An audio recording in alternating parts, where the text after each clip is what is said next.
মুসা আলাইহিস সালাম তো একটু বললাম না ফিজিক্যালি খুব স্ট্রং ছিলেন, থাকে না বডি বিল্ডার, সামনে গিয়ে কথা বলে সরব পানি দিতে দাও, তখন মানুষ একটু মূল্যায়ন করে না। তো মুসা আলাইহিস সালাম এভাবে পানি নিয়ে দিলেন এবং বাছুরদেরকে পানি পান করালেন, করিয়ে গাছের নিচে এসে বসে আছেন।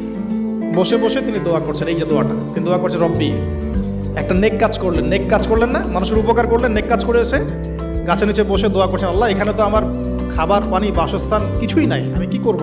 রব্বি ইন্নি লিমা আনজালতা ইলাইয়া মিন খায়রিন ফাকির, রব্বি ইন্নি লিমা আনজালতা ইলাইয়া মিন খায়রিন ফাকির। আবার বলেন, রব্বি ইন্নি লিমা আনজালতা ইলাইয়া মিন খায়রিন ফাকির। অর্থ হচ্ছে, হে আল্লাহ, তুমি তোমার পক্ষ থেকে আমার উপরে যে নিয়ামতগুলো দিবে, আমি এর জন্য ফকির হয়ে বসে আছি। অর্থ বুঝে পড়বেন ভাই, নামাজ রোজা